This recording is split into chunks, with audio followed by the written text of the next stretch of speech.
Welcome in, everybody. I'm David Columbia with the Frankfurt Plant Board, joined by John, a 15-year veteran of the Frankfurt Plant Board, and we are going to do a couple videos to show you how you can do some self-installations at your house for FPB cable telecom products. Sometimes, especially in the world today, it's safer for us to give you your equipment and you do a self-installation in the house. So we're going to do several little videos to show you how to do those things. All right, and now we're going to look at our SD, or standard definition cable boxes that we have. We have two different ones that we send out. These actually replace, a lot of people are familiar with the little black boxes we used to have that had a little green yellow light on the front. Those are called a DTA. We don't put those out anymore. We haven't for a year or two. Right. We stopped putting those out, and we're starting to get those off our cable system altogether. So we have these boxes that we're putting out now that do standard definition conversion for your older style TVs, still give you either analog or standard def TV. So John, tell us about these boxes, how to get them hooked up, and what they look like when we get them hooked up. Okay, you've got two different ones here, as David mentioned.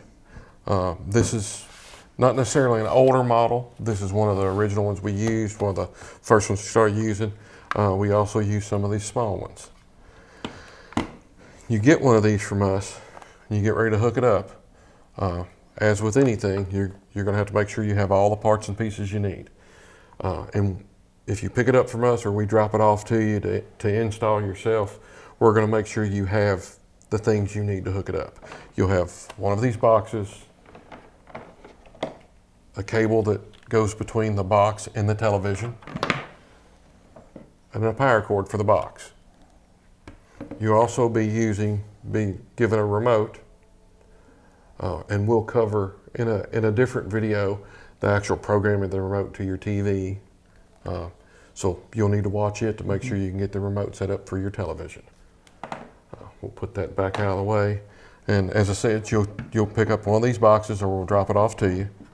The first thing you're going to need to do is locate the TV cable that's either coming out of the floor or out of the wall, maybe screwed to the wall on one end, other end would have normally hooked to your TV if you'd had a TV and weren't using a box. You'll take that cable and it becomes your input cable.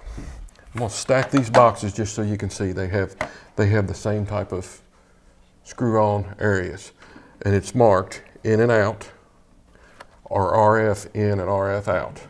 You will connect the cable coming from the wall or the floor to the end. Once again, as with everything, make sure the cable is tight. Tight as you can get it. Make sure it doesn't just turn. Then you will take the jumper that we will send out with you. Yep, so we'll provide that for you. And you'll connect one end to the RF out. So what's the difference? Like, if you get it really snug on there, what makes that better? If this moves around, the way these barrels are designed, you've got a center conductor on the cable and the connector. The connector holds it snug, and the center conductor needs to go in straight and not move around. What happens is inside that barrel is a piece of spring steel that's pushed together like this. So what happens is when you insert that cable, it just pushes itself in. If it's loose, it allows this cable to move around. And when it does, that center conductor does not make contact completely, and it won't allow you to get certain channels. It'll either cut out, we call it tiling, little squares on the screen. A lot of people just, looks like little squares, crackers on the screen, tiling. Our term's tiling, just so you know. So you need to make sure that they're tight. And you also need to make sure this is tight on the back of your TV. Don't put a wrench on it and crank it down, because you don't want to break your TV. Right. But would you hook that up for me, Dave? Gotcha. So yeah, this is something you definitely want to do, put on there snug. Even if you see some of that tiling, one of those things to check before you call. Definitely. Give that a squeeze and see if it's tight on there, and make sure it's good to go. And I can probably get them tighter by hand than a lot of people can, just because I've done it so many times. Make sure they're tight. If you do have tiling or problems like that, you can actually take, without getting to the back of this, and pick up the cord that goes to your TV and wiggle it by the TV. And if it's loose, you'll know, because it'll tile or the picture will break up. Once you get that connected, you'll get a power cord with this. And yes, it's a long cord, just so in case you need to go across the room with it.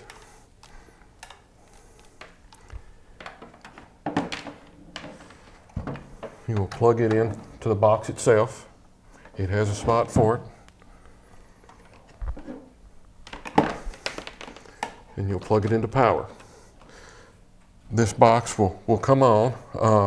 Both these boxes, I believe, have one light on them. This one actually has two lights on it, but one of them will go away. And it'll just have one. It's hard to tell. Sometimes you have to look close at it to make sure that it's on. Once it comes up and goes through its self-test, it will come up and provide you with a picture coming out of the RF out. If it doesn't have a picture, you need to look and make sure that it's on, which would be a green light on this side. I believe this one is in the same area, right in here, and it'll be a light.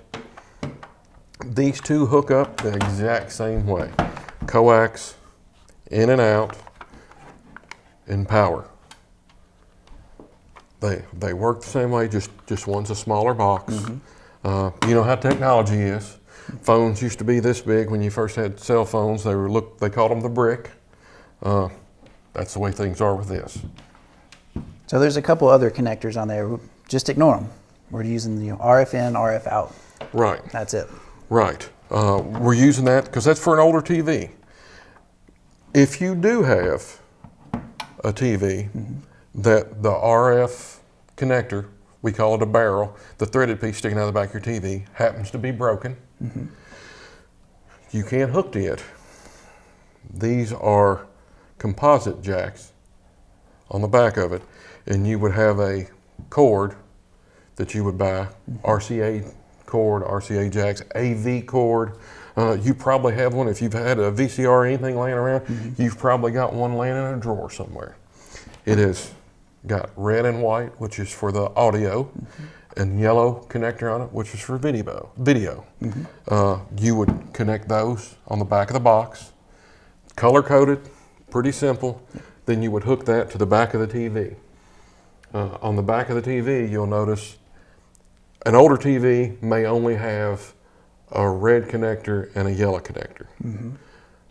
That gives you one side of the audio. Won't hurt anything. That's probably the only side you've been hearing through the TV anyway. Right. Connect those up. You can leave both of them connected here. Won't hurt a thing. And that's another way to hook it up. This small box does not have that connection, so you would make sure that you use the coax.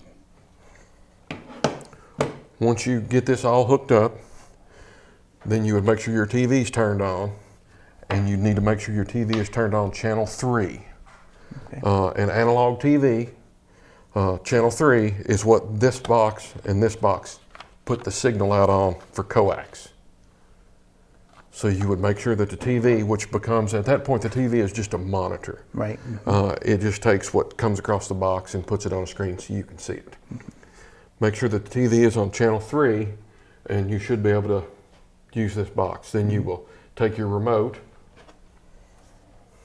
Like I say, we've got another video that's going to show you how to program the remote for your TV, get it set up. You would take this remote and change channels, and you can work the volume with it. Absolutely. If you have programmed the remote properly to do that. And we'll cover that in another video. At that point, you're ready to enjoy TV. Anything else you can think of, Dave? Like we said, we are phasing out those DTA, so if you have one that goes bad, we're going to replace it with one of these. They are better boxes. There are some benefits to them. Yes. One, every one of our boxes will have the same remote, so it's a lot easier to troubleshoot, a lot easier to walk people through those steps, so that's something to keep in mind. Also, you have access to FPB's video on demand service. Yes.